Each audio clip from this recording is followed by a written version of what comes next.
On this episode, I'll be doing an intro to backpacking pillows and give you some backpacking pillow ideas. Now, there's multiple different types of pillows. I'd say if you're just getting into backpacking for the first time and you're not going very far, a couple kilometers or miles, then just go with a normal pillow. You know, there's nothing wrong with strapping this to the outside of your bag.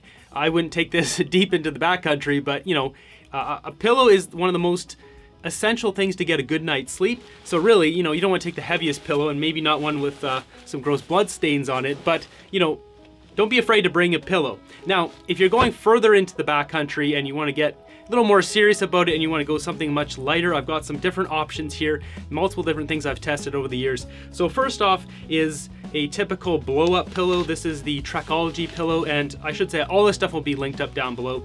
This Trekology pillow I think is kind of, generally everyone agrees this is kind of the best pillow out there for these inflatable kind of pillows. It's got a pad strap which attaches to a pad, which makes it, that's one of the most obnoxious things you can have about your pillow, is it scooting around and you're trying to chase it all night.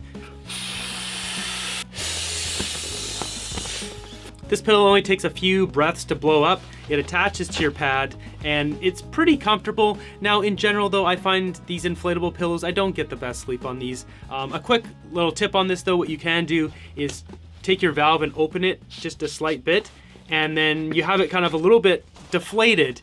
Overinflated is a lot less comfortable than kind of a little bit deflated. So if you're gonna go this kind of option, which I have done multiple times, always deflate your pillow a little bit. Now something to consider, this weighs 108 grams. Now something like this near zero inflatable pillow only weighs 89 grams. Like, I wouldn't waste your time with something like this. It doesn't have the pad strap, which, yeah, that is the most obnoxious thing when you're sleeping out in the woods, is your pillow scooting around. Now, one good thing about this, it's a pretty good size. It's not the most comfortable pillow, but the size is nice, which brings me to the next one here, which is this one, which is a small pillow from MEC.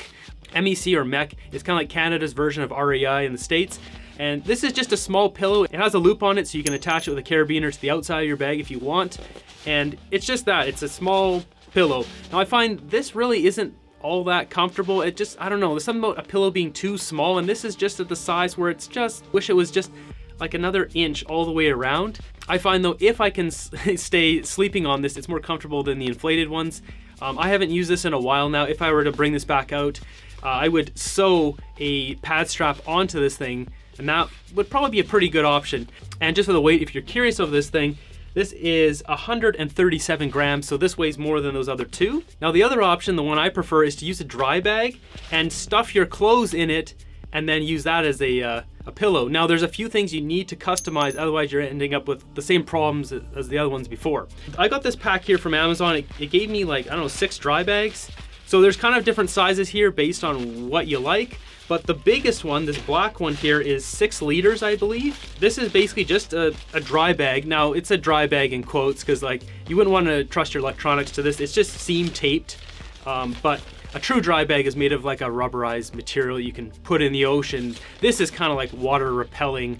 You know, if you double bag this with, say, a camera or something, maybe you could trust that for a bit. I wouldn't want to submerge this in a river for more than 5 seconds, but what I did with mine is I punctured a little tiny hole in the end here, and then I took a piece of shock cord and just ran it through there.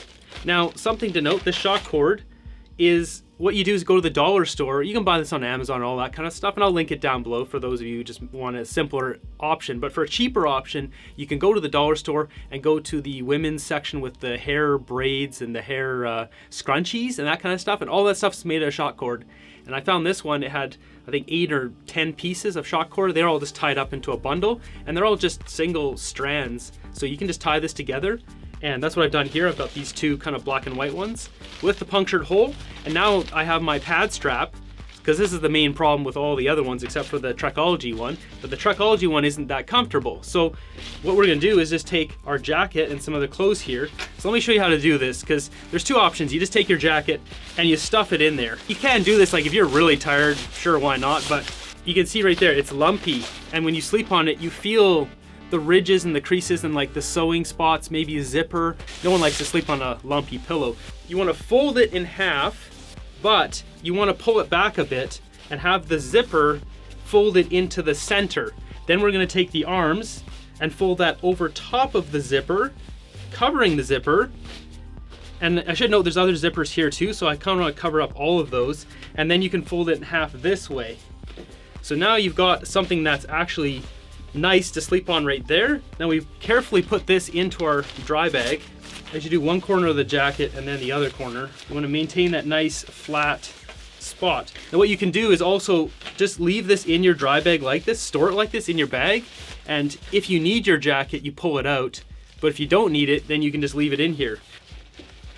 So now we've got that, we're good to go. Now you can potentially, if you want to fill it up more, you can stick other clothes in there and jam it on the end. And then all I'm gonna do is just roll this up once, fold it over and clip it down. There, we've got a pad strap on the bottom. The nice side with the zippers inwards and protected is here, and then you just squish it. And that might wanna come out a bit, that's fine. And just get it nice and flat, and then we're good to go. Now we can attach this to our sleeping pad. So you can see this works just as well as any of the pad strap on the Trekology one, but it's just homemade with a few shock cords. I wouldn't rely on this in say a winter scenario, but for summer I often bring my puff just in case, say I fall in a freezing cold river and I need to warm up and I have a puff with me. That's why I usually bring a puff. It's the situations in summer where I know that most of the time I'm just bringing it, I'm never gonna use it. That's where I kind of use this. If I think it's gonna be a little bit chilly and I might need that jacket, you wanna have redundancy. So you know if you're bringing extra clothes, like an extra hoodie and maybe a rain jacket or something else, you can do this too. It just takes a little bit more work.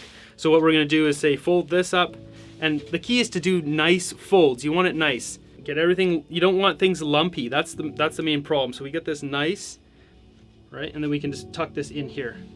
So we want the sleeping surface to be this side. Then what we can do is just take that and layer that with this jacket. As long as you have one side that's clean, then you can just kind of layer this. You can also put them inside if you want to tuck it in the leg of, say, extra pair of pants. So this works as a redundancy too. So if you have multiple days of clothes, even dirty clothes, it doesn't matter to stuff them in there and use that, right? So now I've got 3 different layers of stuff. See, once again, you got a nice flat surface. This isn't gonna be quite as nice as sleeping on the puff, but once again, if you're gonna do this strategy, make sure you have the redundancy, like if you're bringing 2 pairs of pants, 2 hoodies, underwear, socks, a puff or a rain jacket or whatever, and you're gonna be wearing your puff but not your rain jacket. If you got a big Patagonia rain jacket like this, I wouldn't be sleeping with this, but I'd sleeping with the puff. Same thing, you can fold this up and then put that into there and have a nice smooth flat spot that your head is going to be on. Now you might be saying, who wants to sleep on a material like that? This is the final step, is we're going to take our buff. Now I won't go into this too much right now, but basically you want a buff that's made of merino or bamboo, some natural fiber. You don't want, this is made of polyester, and I have a whole video on this, how this is, as I think it's dangerous for your health. You want to be breathing in microplastics. We already have enough things that cause cancer. So get a nice buff like this, and then you put that over top of our dry sack like that, and there you go. So now that's going to be nice and comfortable pillow, and you don't need to bring one of these things. Now some of you might say it doesn't matter about the weight or whatever. For me, this is just more comfortable and it saves weight. This dry bag, the black one with the empty without any of the clothes, because you'd be taking those anyways, weighs 34 grams, so it is 1/3 of the weight of the lightest one, which was this one. So it saves weight and it's more comfortable. So that's why I do this solution. And I'll be bringing this stuff anyways. I always bring a buff with me. Even in summertime, there can be mosquitoes, there can be sand, or it can get cold. It's always good to have a buff with you.